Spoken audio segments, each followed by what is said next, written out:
दिल्ली की फिजाओं में लोगों का दम घुट रहा है। प्रदूषण की वजह से हालात हर बीते दिन के साथ बदतर होता जा रहा है। पूरा दिल्ली शहर एक गैस चैम्बर में तब्दील होता दिख रहा है। ग्रैप 3 तब लागू होता है जब AQI लेवल 400 से पार कर जाता है। फिलहाल दिल्ली NCR में ग्रैप 3 लागू किया गया है। हर बढ़ते ग्रैप के साथ पाबंदी भी बढ़ती जाती है और सियासत भी। दिल्ली में बिगड़ते हालात पर सियासत भी तेज होती जा रही है और पूरी दिल्ली खांस रही है, हाफ रही है। मेरी कल एक डॉक्टर से बात हो रही थी, इतने सांस के खांसी के मरीज कभी नहीं आए। आप डॉक्टरों से बात कीजिए, स्पेशलिस्ट से बात कीजिए। और सरकार आंकड़े को कम करने में लग रही है। उसके बावजूद अगर 450 तक का आंकड़ा फैल रहा है तो इसका मतलब दिल्ली में लगभग हेल्थ इमरजेंसी जैसी सिचुएशन है। राजनीतिक कारणों से 6 महीने, 8 महीने, 9 महीने पुरानी सरकार पर दोष डालना तो अपने 10 साल के कुशासन को पर्दा डालने का है। पिछले 10 साल में डस्ट को कम करने के लिए, ब्राउन एरिया को कम करने के लिए क्या काम हुआ, क्या क्या काम हुए कि वेहिकुलर ट्रैफिक को रोका जाए। नई ईवी पॉलिसी क्यों नहीं आई, पिछली ईवी पॉलिसी में जो सब्सिडी दी जानी थी वो क्यों नहीं दी गई।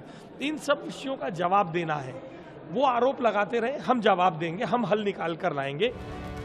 फिलहाल दिल्ली की हवा बेहद खराब कैटेगरी में है और अगर मौसम ने राहत नहीं दी तो अगले 24 घंटों में AQI और ऊपर जा सकता है।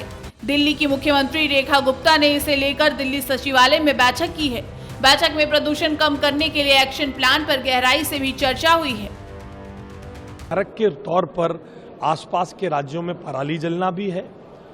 दिल्ली के प्रदूषण के कारकों में आसपास के राज्यों में घट रही घटनाएं और वायु परिवर्तन भी है।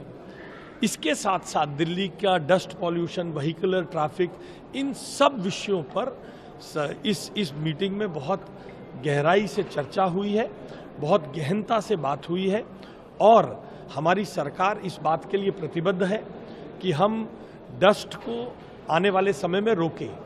राजनीति दिल्ली एक बार फिर धुंध की मोटी परत में लिपटी दिख रही है। AQI 400 पार पहुंच गया है। दिल्ली NCR में ग्रैप 3 लागू होते ही कई पाबंदियां भी लागू हो गई है। वो पाबंदियां क्या है वो भी जान लीजिए। दिल्ली NCR में कंस्ट्रक्शंस और डेमोलिशन एक्टिविटीज पर रोक लगाई गई है। स्टोन क्रशर और माइनिंग ऑपरेशंस बंद पर भी सख्त पाबंदी लगाई गई है। कंस्ट्रक्शन साइट्स पर डस्ट कंट्रोल पर सख्त निगरानी के आदेश दे दिए गए हैं। दिल्ली NCR में डीजल जनरेटर के इस्तेमाल पर भी बैन हो गया है।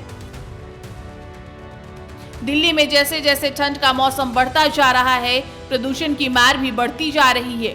प्रदूषण के प्रभाव को कम करने के लिए सड़कों पर पानी का छिड़काव और हॉट स्पॉट्स पर लगातार मॉनिटरिंग जैसे एक्शंस भी तेज कर दिए गए हैं।